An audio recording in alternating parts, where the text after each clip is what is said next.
So I think Rishabh is here. Rishabh, can you hear me? Your mic is turned off.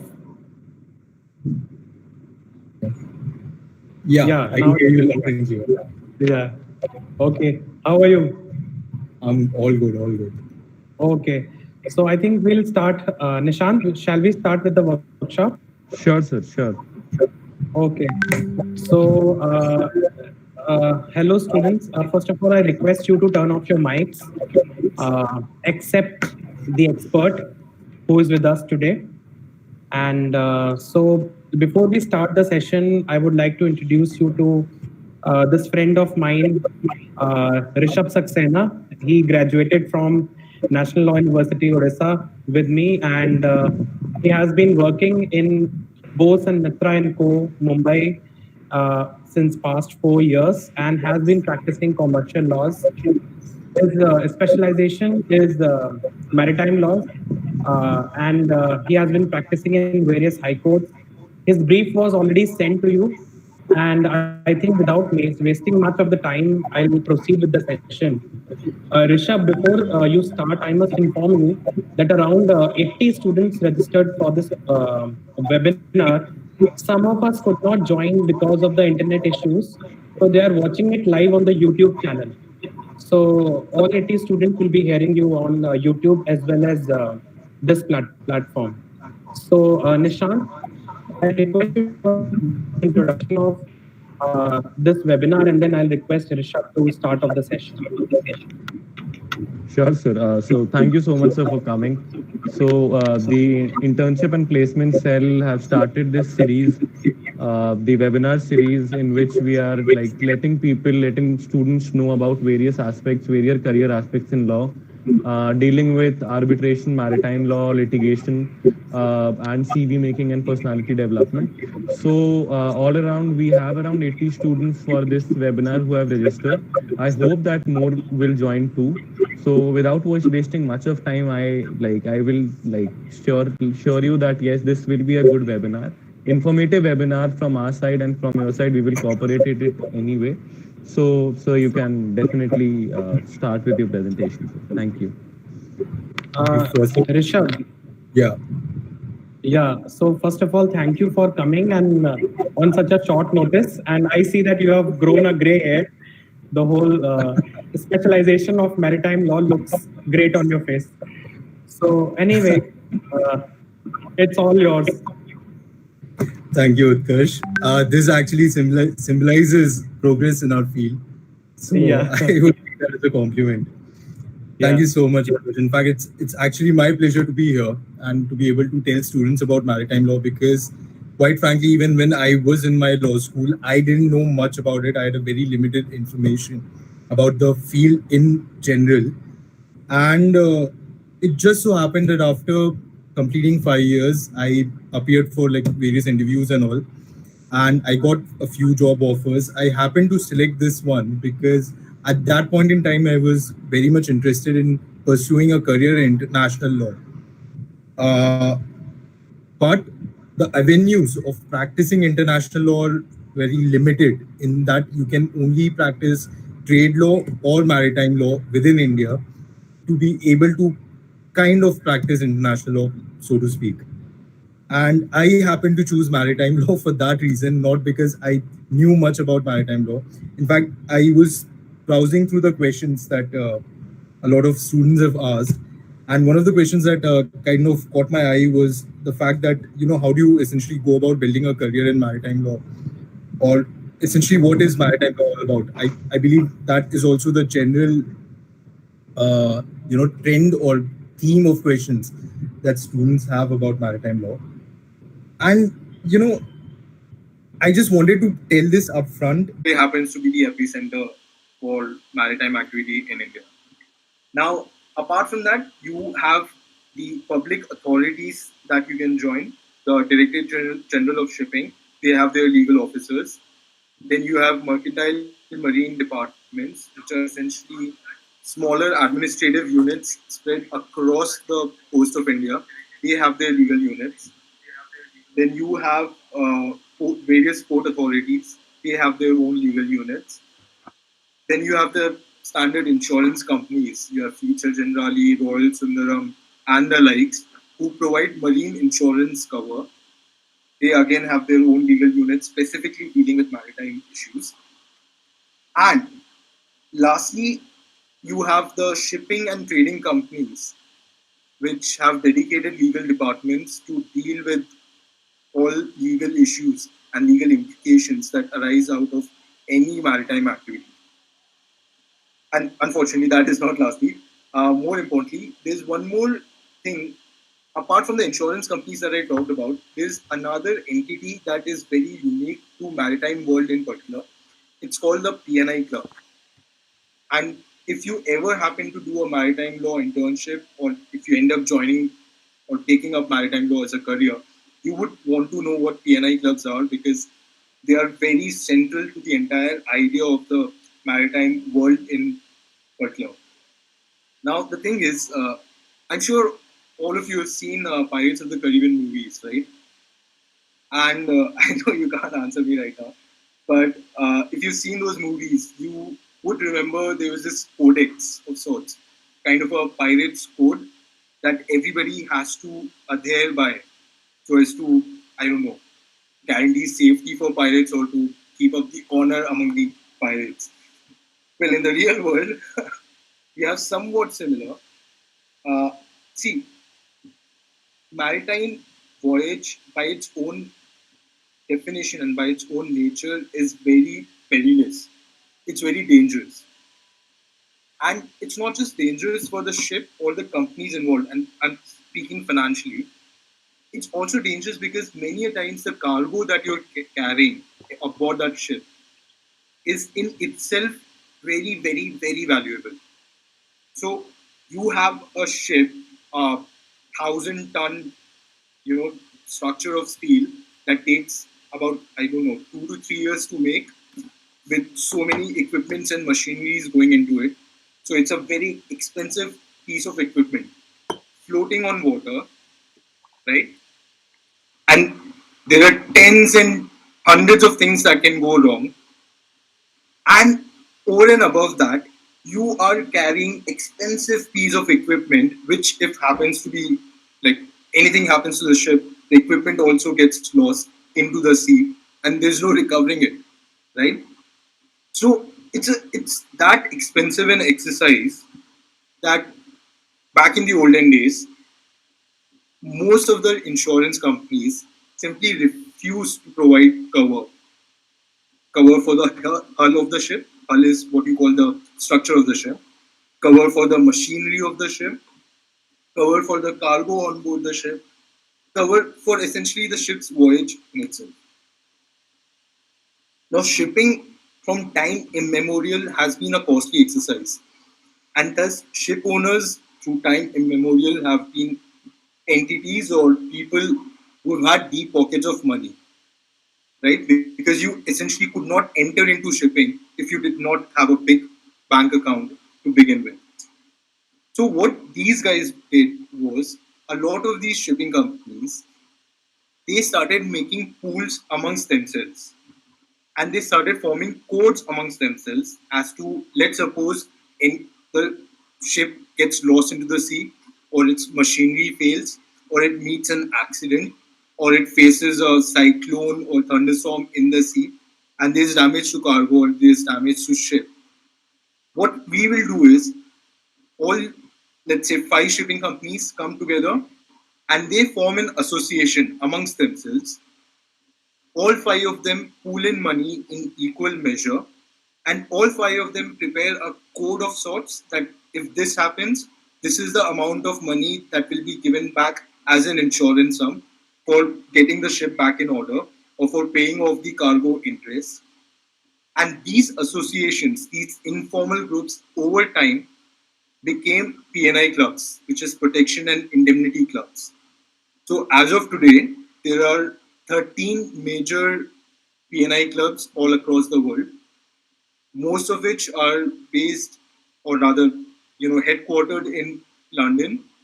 And then there are others all across the world, like Sweden, Japan, Norway, and a few in Europe, in Greece and all. pan-US, obviously.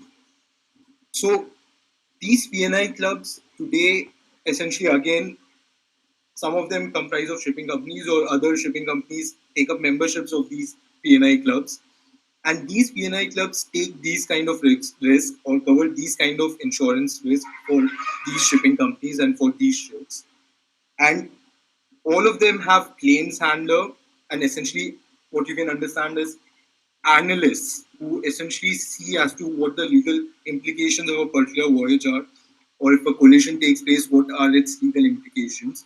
So that is another career opportunity that exists for a person who decides to take maritime law as a career option. Just one second, I'll just plug in my. Yeah, sorry about that. So, Rishabh, yes. before you,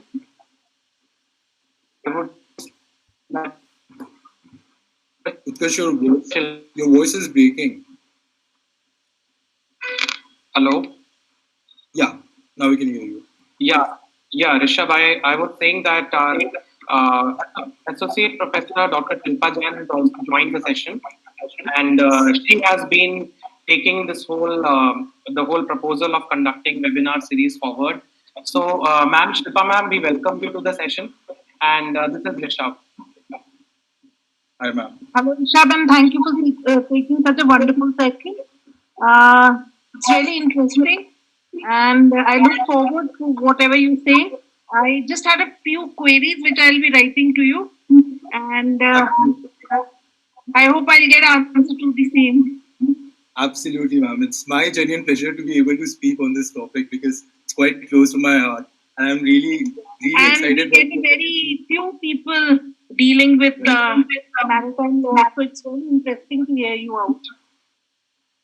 Yeah. Thank you. And in fact, Rishabh, I must inform you that ma'am herself is specialized in international law, and she teaches international law in our university. So that's great. That's great then. Yeah. And as I earlier pointed out, most of you then in your third or fourth year will be taught public and private international law by ma'am. So that's quite something that you're looking forward to.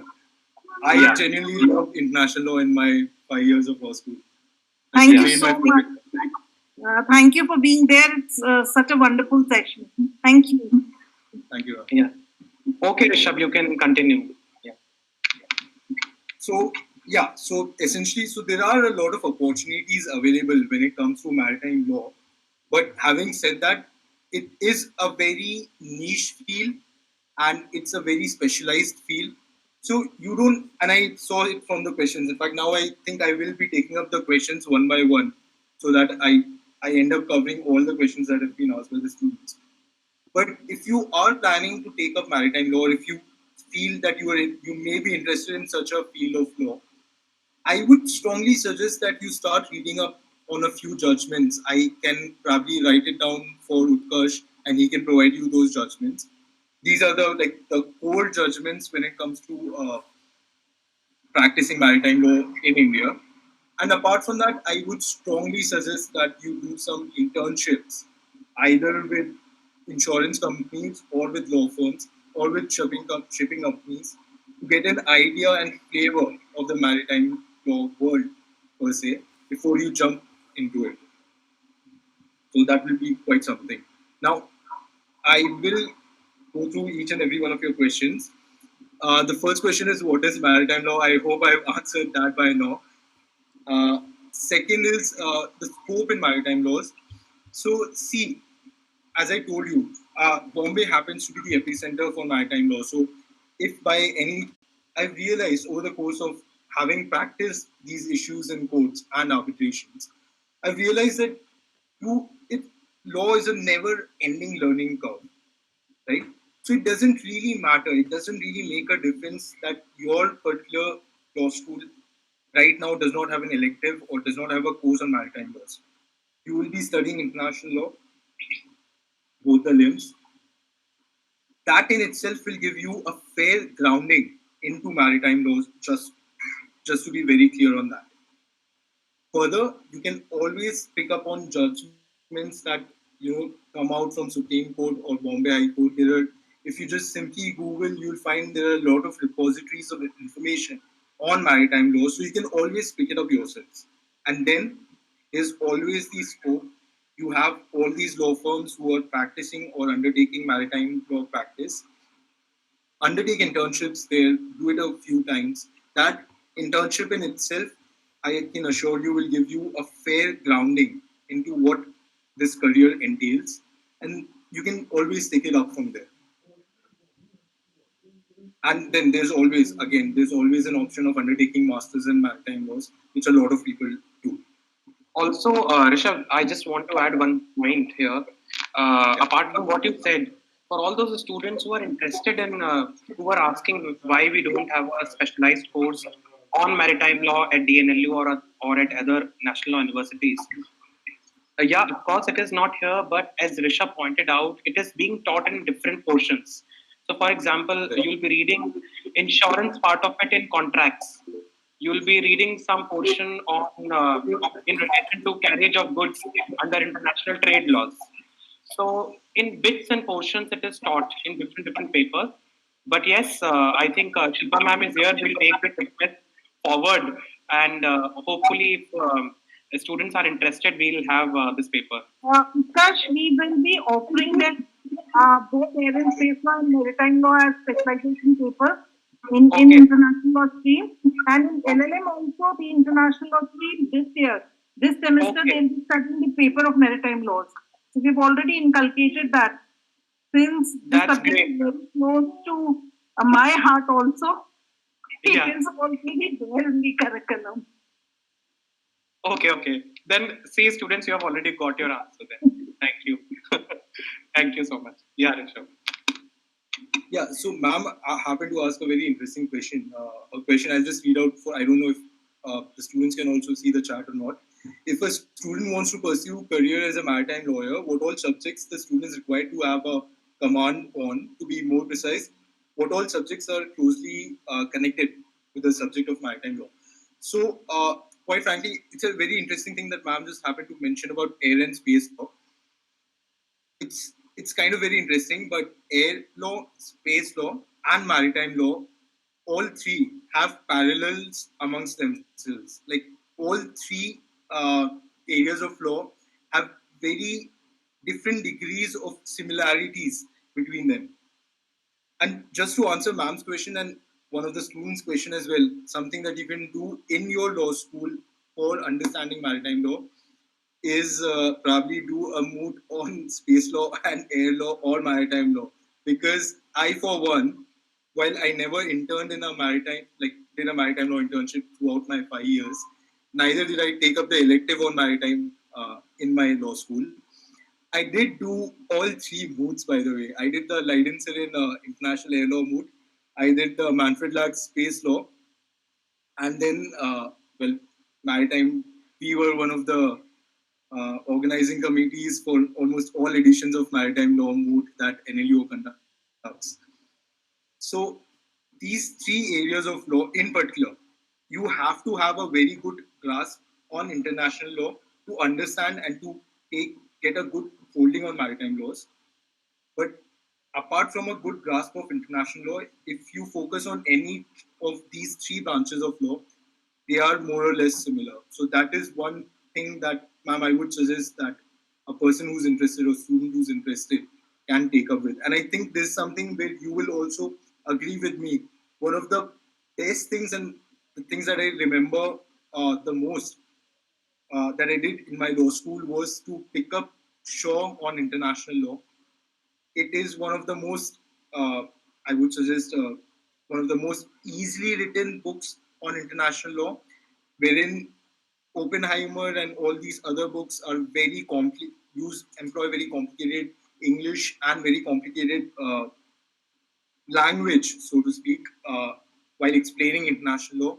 But Malcolm Shaw, as per me, happens to be one of the best books to get started on international law. And that is one thing that you can undertake. And for whatever it's worth, it does have sections on shipping and maritime laws as well. So that is one thing that you can do. Now coming back to Rishabh, student questions. Yeah. Rishabh, please. I think that some of the students are typing their questions in the message bar. So Okay. can you just check? Yeah. Can we start maritime? Sir, so there is a suggestion. What we can do is we can have a question answer round in the chat box at the end of the seminar. Before that, we can have the answers to all the questions that I have made, so that we have an all round. We have an all round answering quality to all the questions, because it will create a lot of confusion in between. Okay, that would be fine. Yeah. Yeah, I'll go through your suggestion then. So coming back to the student questions, yeah. Okay. What is the average pay scale one gets in this field, as the amount of cases may not be much? That's a fairly interesting question. So, just to answer that, I'm not disclosing my salary or my remuneration, but I would say that Mumbai is a fairly expensive city to live in, and I'm living comfortably. I think that should answer the broad contours of that question. One more thing, I completely understand. There's always this innate desire to pick up particular field of law, and I believe this is one of the prime reasons why a lot of us, when we start law school, are all enamored by corporate law jobs, transactional corporate law jobs, because we feel that it has a lot of money, and and it's always there in the back of your head when you're picking up as to what do I do after 5 years of law school. But I would say two things. Like I'm not saying that I've been into this profession for very long, but after having spent 4 years, you do learn and pick up on a few things. Taking it from my own example, one thing I would want you to, and I know it will be very kind of difficult to understand at this stage in your life when you're just in your first or second year of law school, but try and remember this, and I'm sure that over the course of time you will understand what I'm trying to convey to you. Try and pick up a profession, or try and pick up something that you're going to be doing most probably for the rest of your life, not on the basis of the amount of money that you're going to get at the end of 5 years or on the first year of your work life. See, something you choose basis your passion or basis your interest will always reward you very well, not just financially, but also like physically and also like psychologically. And trust me, it's much more important. I quite understand this, that in the first year of our work life, all we care about is money. Over the course of time, money becomes easy. It comes in easy, and it doesn't really matter. Other things, tend to take up a, you know, tend to become more important. So try and keep that in mind. But if your question was only limited to whether it pays well, yes, it pays really well. So you don't need to worry about that. Coming back to nuances about maritime laws. See, I already discussed one of the nuances is the fact that you get to arrest ships, and trust me, it's a very exciting time whenever that happens. So in my firm itself, and I've pulled all nighters for this, by the way. Mostly, see, ships call into a port on day one, and they leave, they do their discharging or loading operations, and they're gone by day 4, day 5 maximum, right? And many times you'll get to know that the ship has come into India only on day 2, sometimes day 3, or the likes. And then the client comes with the instructions that the ship has to be arrested, and you have to prepare. You have to go through the papers, review documents, draft an entire plane, have it filed the very next day, have it moved and mentioned before the court, argue it before the judge, and secure your arrest, all sometimes all in a space of 24 hours. So it's a very interesting thing, very different thing. You don't have such a concept in any other field of law, right? So there are many such nuances of maritime law which I don't think I'll be able to, frankly, properly cover, because I'll have to go into a lot more details and I'll have to explain certain concepts. So I just hope that the arrest of a vessel gives you kind of a window into a maritime lawyer's job or maritime law as a career. I'll be more than happy to take on further questions over emails or anything if, like, if you guys have any particular questions in mind. Coming to the next question, what should be the strategy one must opt when they make the career choice by a second or third year? I would suggest that you do not fixate on a career by your second or third year. You keep exploring different options and see what works best for you. Uh, I think there's this general article on the net which I'm not sure if it was actually spoken by Professor N.R. Madhava Menon or not, but it's at least attributed to him, wherein he suggested that first year you do NGO internships, like public interest kind of internships. Second year you do trial court internships and all. Third year you do some corporate transactional internships. Fourth year you go for litigation law firm internships. And fifth year, after having done all these 4 years of internships, you take a call as to which internship interested you the most and you go for that. And then that will make you realize that either you are really interested in that subject area or interested in that branch of law or that particular profession or not. I would suggest that maybe that's a good thing to do instead of fixating on in your second year itself that you know what, forget everything else, I'm going to be a maritime lawyer, or forget everything else, I'm going to be a corporate lawyer. Better to go through the motions, see what all options exist, what are the benefits and what are the perks of all these options, and what do you really enjoy, and then take a decision basis that. I think I may have ended up answering the next question, which is how to decide on a particular field of interest and how to approach a field if you have decided upon it. I hope that clarifies it as well. Career opportunities in maritime laws, I've already told you, but I'll just go through the list again. You have chambers of senior advocates who are practicing maritime laws. You have law firms who are specifically dealing with maritime laws. You have shipping companies. You have trading companies. You have insurance companies. You have port authorities. Government of India's Ministry of Shipping's legal departments and whatnot. And then you have the protection and indemnity clubs, but none of them are based out of India. Just putting it out there. One more thing. Yeah, I think that more or less actually covers the career prospects or opportunities that exist in maritime laws. How these laws affect contemporary scenarios or how COVID-19 outbreak has affected maritime law. How will it affect career in this law field?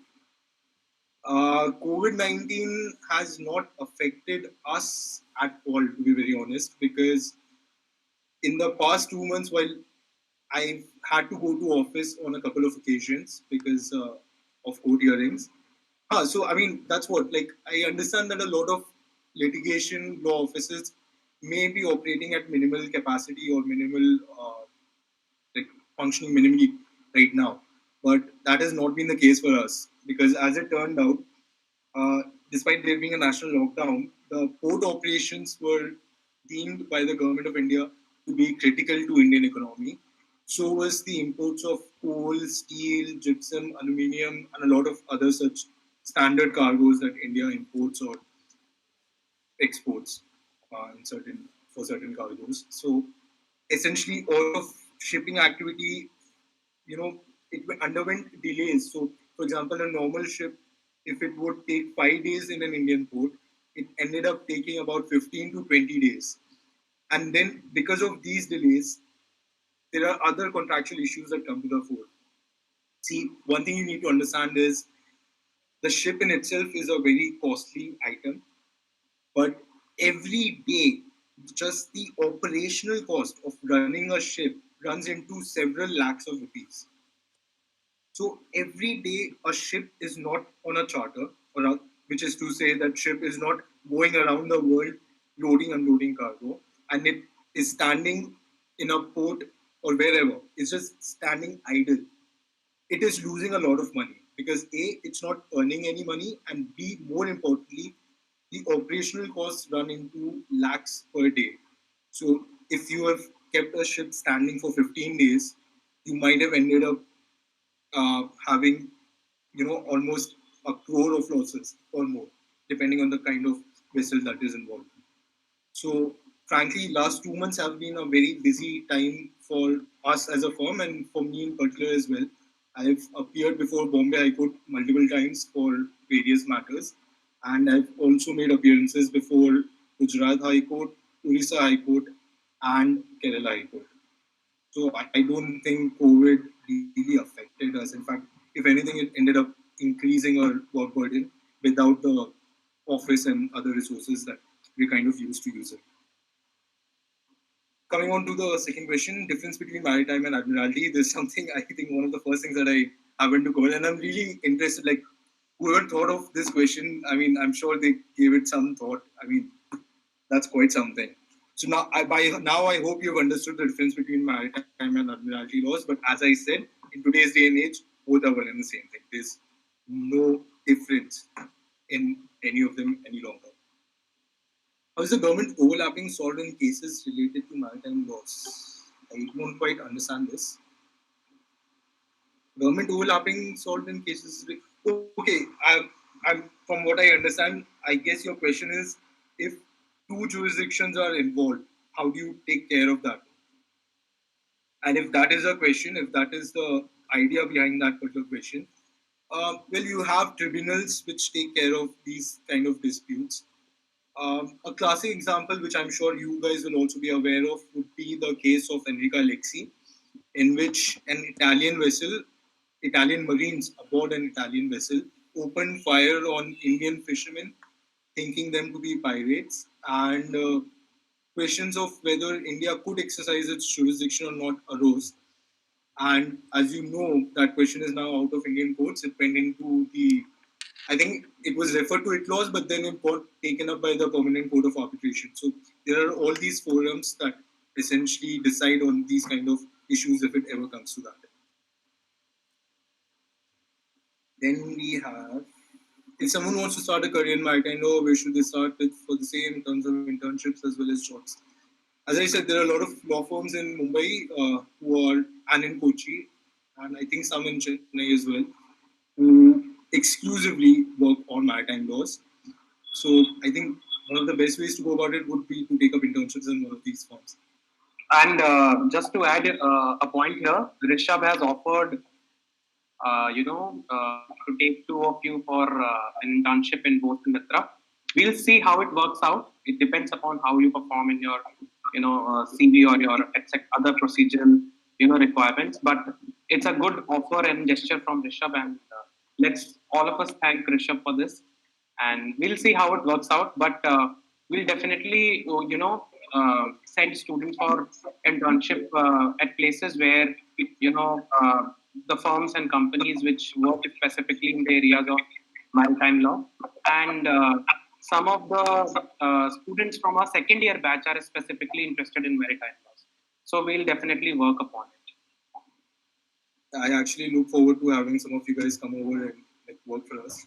And you'll have a first-hand idea of what needs to be done, or what is done under this whole thing that we've been talking about for so long. Now, legal issues regarding the maritime laws, like how the case goes around. So, quite honestly, this is something that I just cannot cover within the ambit of this webinar, because it's a lot many issues that I'll have to go into. But I'll try and give you, again, a very brief overview as to how it goes about. So, first and foremost, after the Admiralty Act 2017 has come into picture,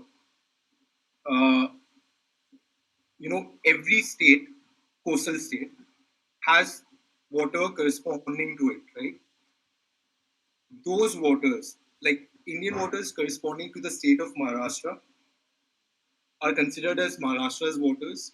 And whenever a vessel comes into it, even a foreign vessel having flag of Greece or UK or wherever, once it comes into the Maharashtra waters, the High Court of Bombay has the admiralty jurisdiction over that vessel. So under maritime laws, under admiralty laws, if you have to initiate an action, or if you have to essentially start an admiralty action, it will start with an arrest of that particular vessel.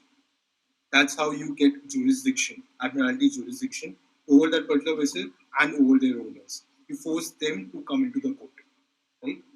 Once you have arrested the vessel, and same goes for all the coastal states, waters corresponding to Kerala, High Court of Kerala at Ernakulam. For Tamil Nadu, it's High Court of Madras, so on and so forth. Now, once you have arrested the vessel, and as I told you just a bit back, every day a vessel stands idle in a port under arrest, it's losing money. The owners are bleeding money. So this tactic essentially forces an owner who as such has no presence in India, who has, maybe based out of Greece or Singapore or Australia or England, you, by arresting their vessel, force them to enter appearance before the Indian court, the High Court of Bombay, the High Court of Kerala, High Court of Madras, Calcutta High Court, wherever. And upon entering appearance, one of the standard things that in what happens in most of the cases is the owners will enter security. That security will correspond to the amount of the claim. So you have claims ranging from as low as 50 to 100,000 US dollars to sometimes into multi-million dollars, like 40, 50 million US dollars or beyond. So that amount of security is then put into court and the vessel is allowed to leave. But now, since the court has that security furnished by the owner, the foreign owner who has no presence in India will be forced to continue their legal proceedings and argue out their case before the Indian courts. So that is how an Indian court essentially gets a foreign party come before it and argue out their cases with whichever maritime or admiralty angle.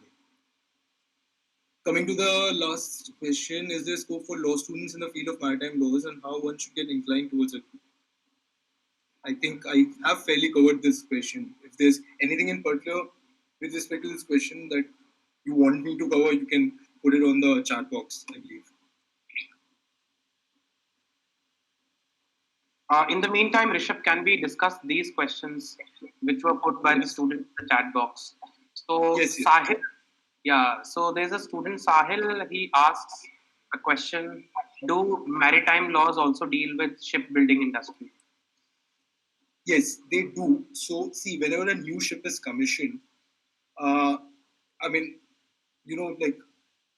maritime laws deal with shipbuilding industry in the sense that ship financing activities and the transactional work relating to shipbuilding is mostly dealt by with maritime law firms. I hope that is what you're asking. But apart from that, if a ship is being built in India and India does not have that bigger yards as such, then the Indian laws are to be are there too, and then there are other defense requirements and all that need to be taken care of. So maritime laws does have a corresponding presence within the shipbuilding industry. Okay. We have another question by Nishant. It says, what is the role of international dispute resolution with respect to maritime laws? So, international dispute resolution, see, there are most of these issues have contracts which will essentially either have English laws, mostly it's English laws to be applicable to the contract, and then there are arbitration clauses that require arbitration in London or arbitration in Singapore and all. So many times, and in fact, a lot of my own cases, what we do is we work with English and Singaporean law firms. So this one particular case will have three different aspects. There will be a leg of Indian proceedings going on before the Indian courts, being dealt by Indian lawyers because they are qualified to deal with Indian laws. And similarly for English and the Singaporean courts, there are English and Singaporean lawyers. So we coordinate amongst ourselves and we deal with these matters on a shared basis, so to speak. Okay, so do we have any other question? Yeah, there's one more question by Rishabh Gupta. It says, sir, recently Russia declares a state of emergency after massive oil spill in the Arctic Circle. How will this impact Russia and international forum and environment? What are the dry matters and wet matters in maritime law? Okay, I just saw the first part of the question, but okay, okay, I just see it now. Yeah. So first and foremost, your Russia question. See, oil spills are a very very unique kind of a accident that takes place, and it involves a lot of running around. And for especially like maritime lawyers like us, you have to liaise with various authorities under the ambit of the applicable laws, and you know an oil spill has ramifications which are not only environmental in nature, but like in the sense that they affect the fish populace of that particular this thing. Just to give an example, one of the matters that my firm dealt with, not me, I was in law school at that point in time, was an MSc Chitra oil spill that took place off the coast of Maharashtra. And the oil spill caused so much destruction in respect of the fish population, fisheries population, that the shipping ministry and the Ministry of Fisheries had to put out an update saying that consumption of fish for states of Goa and Maharashtra would have to be banned for a month or two, and I think it was banned for a month or two. So there are environmental ramifications. There are wage labor ramifications with respect to fishermen, amongst other things. Then you have the Coast Guard getting involved in the cleanup. You have the Navy getting involved in the cleanup. So there are bills that have to be taken care of. Your question is essentially how will it impact Russia in the international forum and the environment? See, oil spills are unfortunately quite a regular occurrence. Even across Indian coast, oil spills happen fairly at a regular level. It's just that once an oil spill is of a major, like if the quantity of oil that's spilled is very high, that it garners media attention and becomes a major issue. But in this particular case, I really don't see Russia being affected much in the international forum because of this. I mean, I understand Arctic, Antarctic are special areas, but having said that, this won't be the first violation that has taken place. Almost all the 13 or 17 odd countries that conduct scientific experimentation or even mining to a limited extent have under have done a lot of violations. Unfortunately, in both these belts. So I don't. I mean, yeah. In the short term, there'll be statements and a lot of so-called turmoil over this issue. But long term, I don't really see much of a thing coming across Russia for this. So yeah. Okay. Any other question from the students? Okay. We have one more question. Okay, so Rishabh, the question is from Rishabh Singh. He says, he asks, why regional efforts are key to India's maritime security? See, maritime security. I mean, regional efforts in the sense. I mean, 8 seconds. Just yeah. So I'll give you a very good example. This city in itself, 2611 was a major intelligence failure and also a failure on the maritime security front. For people to be able to come from a foreign territory and enter India's territory through, and it's a very dangerous precedent also because if one can do it, there's always a scope for others to do it. This is one of the prime reasons why government did a complete overhaul of our maritime security as such. And now, so you have these. I talked about this particular thing called mercantile marine departments, and each state has one of its own. all of them are connected to a central nodal center, which is based out of Mumbai. And this central nodal center exchanges information with the Navy, with the Coast Guard, and also private shipping companies, and sometimes, in some cases, fishermen. So there's this essentially one nodal center which is getting information from various sources and then disseminating that very information to various, like all these important stakeholders, most important of which are obviously the Navy and Coast Guard. Now, the thing is, this takes care of India's boundaries, but India also happens to share its maritime boundaries with Bangladesh and Sri Lanka and Pakistan, right?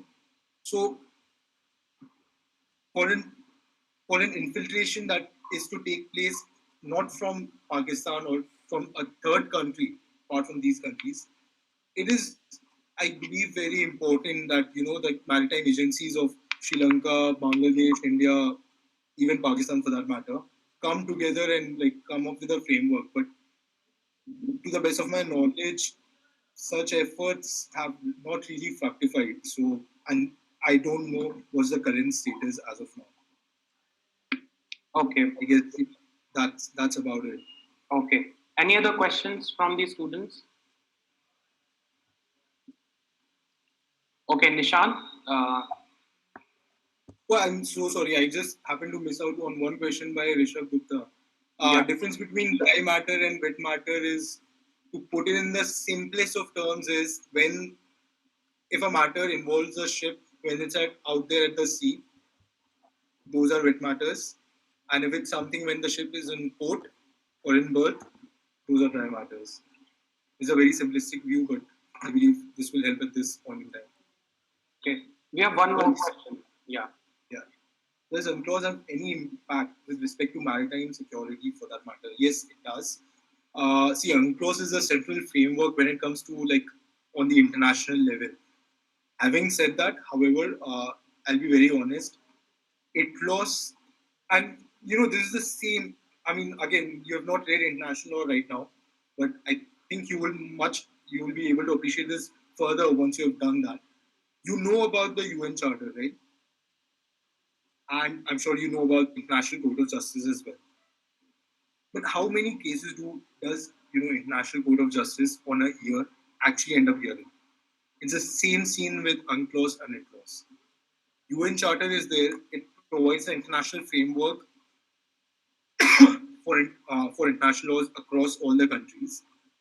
And then there's a judicial authority that's been set up in Hague, which deals with any violations that are occurring basis that framework. Similarly, for maritime laws, you have the UNCLOS, and then you have ITLOS, which is the International Tribunal for the Law of the Sea.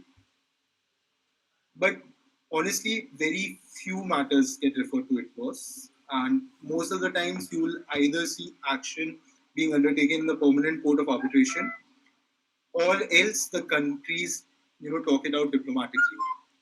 So yeah, I mean, it's a very, I mean, okay, if you're asking these questions from a career perspective, I have to say, so the headquarters of International Maritime Organization, IMO, are in London, and I know for a fact that they do take up internships at regular intervals. So that is one area that you can consider. Another area you can consider is another thing that I know for a fact is that judges of ITLOS, members of ITLOS, they also undertake like give student clerkships. So these are unfortunately I don't have I don't know what exactly the email IDs for these organizations are, but I know for a fact because I've talked to people who have done these or who have taken clerkships and all. People have taken clerkships under them. So if you are asking this question from a career point of view, I would strongly suggest you should take up such an internship as well, because that will give you a completely different flavor of maritime laws, and also it it will instill in you a sense of understanding which is very different when you happen to intern in a shipping law firm or a shipping company, so to say. Any other questions? from the students? Okay, Rishabh, do you want to say something more? Because we are coming to the end of the session now. I mean, first and foremost, I would like to thank you for this opportunity. I'm actually very happy to be able to speak about this topic. I always try and give my yarn out whenever I can because, quite honestly, a lot many people do not know about maritime law as a field, and Right. I cannot stress this enough. It's a very interesting field of law to practice, and you get to see the world. You get to interact with people from all across the world, and just the mechanism or the mode of how this field of law operates is quite fairly interesting, at least to me. So I would hope, and I really hope that at least some of you take the pains and take the troubles to, on your own, try and understand what maritime laws is all about. Explore some internship opportunities, undertake some internships, and do some reading up on your own. And then at the end of 5 years or 4 years or whenever, take an informed decision as to whatever career or whatever profession or whatever area of law you want to start practicing in. Okay. I guess Yeah. Okay. So we have our student coordinators also, Nishant and Rishabh. Would they like to say something? Well, thank you so much, sir, for coming, in this webinar and talking about maritime law. Specifically, like in second year, I have some interest in international law because I have done some model events and everything, in which international law plays a very important role. So I would definitely like to thank our Honorable Vice Chancellor, sir, for giving us this opportunity to actually conduct a series of webinar which is very useful for each and every student. Secondly, I would like to thank Shilpa ma'am, who always motivates each and every student to participate in all these events and to have a one-on-one session with any of the professional person who is an expert in that field. I would definitely like to thank the members of IAPC, National University Jabalpur, Mr. Utkarsh sir, and Shruti Tiwari ma'am for Actually, giving us this. okay, Rishabh, actually, this speech has been, taught to them and they are doing this speech regularly in different webinar sessions. So And it's actually being recorded, that's why. yeah, it's okay. I'll just say thank you on behalf of everyone. And thanks, Rishabh. In fact, I met Rishabh some 1 or 2 years ago, but this virtual meeting was very fruitful. And hopefully, we'll have a future collaboration and something with respect to maritime laws because I studied international trade laws and maritime laws has always been a very special paper and I am always interested in it. Some of our students, our other student coordinator is here, Rishabh Gupta. He has chosen a very good place to sit because all the books are being displayed. Rishabh, would you like to say? So it's my privilege to have been asked to say something. Sir, I would like to thank Sir that Sir gave us time from his busy schedule and has mentioned deep sense of knowledge from his field. Sir, and also gave us the opportunity to learn from him. Thank you, sir. Okay. it's my genuine pleasure, guys. It's my genuine pleasure. It's really great to be part of this. Okay. So with this, Rishabh, thank you once again for doing this for us on such a short notice. And once the lockdown opens, we'll have you in our university physically, and then we'll have some guest sessions by you. Also, for all the students, as I told you, regarding the internship opportunity that Rishabh is offering, we'll work it out and we'll see how we can send some of the students to Bose and Mitra Co. Apart from that, Rishabh is going to be associated with our university very soon, and you'll get the news about it. So thank you so much. I'll just thank both of my student coordinators, Nishant and Rishabh. And lastly, Shilpa ma'am. I think she has left the meeting because of internet issues, but she was here and she arranged the whole approval of the session, and I thank her. So thank you, Rishabh. Thank you so much. I'll talk to you on phone after this. Sure. Okay. Look forward to that. Yeah. Okay, students. Bye. Take care, and we'll come with another website. Nishant, please close the session. Yeah, sure. Enjoy your weekend, guys. Yeah.